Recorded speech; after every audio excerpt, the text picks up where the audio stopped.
Les mages n'ont pas trouvé Jésus dans leur cercle religieux. Ils l'ont trouvé hors de leur cercle religieux. Et les mages d'aujourd'hui, les sages de cœur, ne le trouvent pas dans ces grandes dénominations. Ils n'en savent rien du tout. Ils n'ont pas la réponse. Que veut dire toute cette guérison divine qui accourt, disent-ils? Que signifient ces langues, ces interprétations, ces prophéties, et ceci, un signe du Messie? Oh, c'est une absurdité. Ça ne veut rien dire. Ça ne veut rien dire. Voyez, ils n'ont pas la réponse. Ils ne l'avaient pas en ce temps-là. Ils ne l'ont pas aujourd'hui. Mais cela fait une chose. Cela leur a fait entreprendre les recherches. Je pense que c'est un peu ce que fait notre frère Duplessis en ce moment. Ils sont retournés. Les vierges endormies sont retournées acheter de l'huile. Mais c'est à ce moment-là qu'il est venu, quand elles étaient parties en acheter. Alors combien sommes-nous proches maintenant, alors que nous voyons ces grandes églises retourner en disant « Eh bien, peut-être que nous avons oublié quelque chose. Nous ferions mieux de le trouver. » Elles ne l'auront jamais. Souvenez-vous bien de ça. Elles ne l'auront jamais. Jamais. Elles sont mortes. Elles sont mortes et mortes. Et c'est fini. Elles ne viendront jamais à la vie. Souvenez-vous-en. Je parle au nom du Seigneur. Et ceci est sur bande. Oui, monsieur. Elles ne viendront jamais, jamais à la vie. Elles sont fichues. C'est donc la raison pour laquelle je ne m'intéresse pas à leur programme. Une seule chose m'intéresse. Vociférer autant que je peux, à quiconque le veut, pas pour ressusciter une dénomination, mais pour ramener Jésus-Christ. Oui, monsieur. Jamais dans une dénomination. C'est contre Dieu. Cela a toujours été le cas et le sera toujours. Cela lie Dieu et le met à l'extérieur. Rejette tout ce qui est pieux. Jamais cela ne viendra à la vie. Donc, ce n'est pas différent en ce Noël-ci. C'est ce qui a été au premier Noël. C'est la même chose. Ces mages parcouraient la ville de long en large. Où est-il? Où est-il? Oh là là! Laissez-moi m'arrêter ici, juste un instant. J'ai un film. Je ne l'ai pas ici maintenant. C'est un médecin, le docteur Dilly, une femme médecin qui était guérie dans une de mes réunions. C'est elle qui a maintenant la bande intitulée « Minuit moins 3 ». Et là, nous voyons les Juifs revenir là-bas, dans leur nation, maintenant, en ce moment même, là, en Palestine. C'est ce que le Seigneur avait annoncé qu'il ferait. Avant sa seconde venue, il le ferait. L'autre jour, un frère ici voulait se rendre en Israël. Il a posé la question, puis-je y aller? Et on ne lui a pas permis. Israël retournera en tant que nation, et non en tant qu'individu. Une nation naîtra. Il viendra en tant que nation. Mais regardez, ces pauvres Juifs là-bas, au fin fond de l'Iran, et à différents endroits. Vous avez lu cela dans le magazine Life. Ils ne voulaient pas monter dans les avions. Ils n'en avaient jamais vu. Ils labouraient avec de vieilles charrues en bois et tout. Ils ont dit, eh bien, le rabbin s'est avancé et a dit, attendez un instant, notre prophète ne nous a-t-il pas dit que lorsque nous retournerions dans notre patrie, nous irions sur les ailes d'un aigle? Oh là là! Oh! Elles sont venues, sont montées à bord des avions de la TWA et se sont envolées. Le prophète ne savait pas qu'ils étaient propulsés par des moteurs. Ils ressemblaient simplement à de grands aigles et ils montaient très haut dans les airs comme un aigle. Alors le prophète a dit, quand vous reviendrez, c'était il y a 2500 ans. Oh Dieu!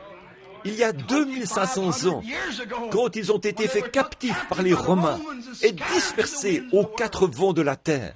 Il a dit, ils vont, je ne les oublierai pas, je les ramènerai encore, mais je vais les aveugler, de sorte que, du milieu des nations, je puisse faire sortir un peuple à cause de mon nom et mettre mon nom sur eux. Quand ce jour-là sera terminé, je les rassemblerai de nouveau.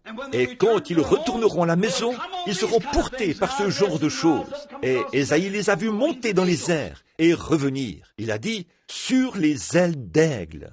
Ce vieux rabbin s'est avancé là et a dit, notre prophète avait dit que nous retournerions à la maison au temps de la fin, sur les ailes d'un aigle. Ils sont montés à bord. Et quand ils sont descendus là-bas, ils portaient les vieillards, les aveugles et les infirmes sur leurs épaules pour les faire descendre. Et on les a interviewés. Je l'ai sur bande. On leur a demandé, êtes-vous rentrés chez vous, dans votre patrie, pour mourir ici, dans votre patrie? Ils ont dit, non, nous sommes venus voir le Messie. Oh frère, qu'est-ce qui ne va pas? Et leur Église n'a pas la réponse. Qu'est-ce qui ne va pas? Nous sommes au temps de la fin, frère. Quand les lumières du soir brillent, la puissance du Saint-Esprit est de retour dans l'Église, de même qu'il en était au commencement. Le prophète a dit, vers le soir, la lumière paraîtra. L'Église ne sait pas pourquoi ils se rassemblent là-bas. Ils n'ont pas la réponse. Mais là-bas, la bombe atomique a la réponse pour eux. Certainement qu'elle l'a. Mais nous sommes au temps du soir. Il se fait plus tard que nous le pensons. Certainement. Ces mages allaient de long large dans la rue. Ils n'avaient pas de réponse. Qu'est-ce qui s'est passé? Qu'est-ce qui s'est passé? Finalement, nous voyons qu'ils se sont mis à suivre ceci. Quand c'est arrivé là-bas, ils n'ont pas trouvé de réponse dans la ville, dans leur cercle religieux. Non, pas plus qu'aujourd'hui. Quoi? Jérusalem. Ils ne savaient rien d'un quelconque signe surnaturel. De quel genre de signe surnaturel parlez-vous? Oh, nous avons vu une étoile quand nous étions en Orient. Nous l'avons suivie. Où est-elle? Je ne la vois pas. Eh bien, nous n'en savons rien. Cela accomplissait parfaitement l'Écriture.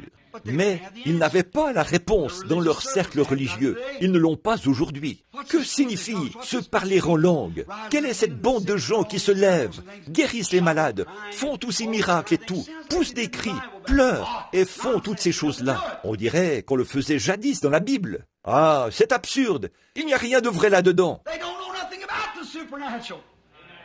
Ils ne savent rien du surnaturel. Pourquoi? Voici la réponse. Ils refusent de suivre l'étoile de la lumière. L'étoile de la lumière, la boussole de Dieu qui mène à cette lumière parfaite. Oh, vers l'ouest tu nous conduis, toujours nous avançons. Guide-nous vers cette lumière parfaite, ô étoile de Bethléem. Nous avons vu son étoile ici à l'ouest. Mais quel genre d'étoile?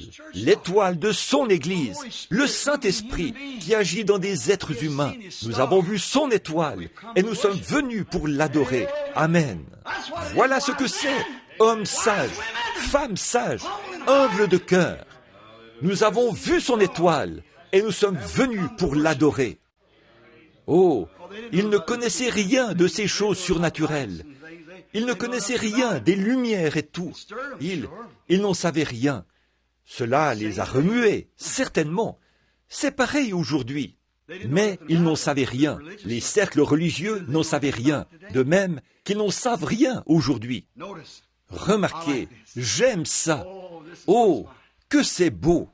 Tant qu'ils se trouvaient dans ces milieux dénominationnels, l'étoile ne leur est jamais apparue. Elle s'est éteinte aux portes de Jérusalem. Elle est restée à l'écart. Frère, elle est restée à l'écart tant qu'ils sont restés dans ces milieux dénominationnels. Où est-il?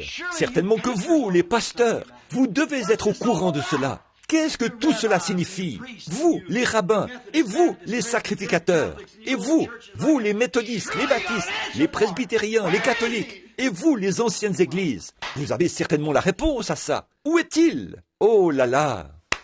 Voyez, ils n'en savaient absolument rien, et ceux qui étaient là-dedans demeuraient dans l'obscurité, tant qu'ils n'en étaient pas sortis. Et dès qu'ils sont sortis de la ville, voilà que l'étoile est réapparue. Wow. Sortez du milieu d'elle, mon peuple, a dit le Seigneur. Sortez de Babylone, de la confusion. Sortez de vos credos et de vos prétentions. Je vous accueillerai, a dit le Seigneur.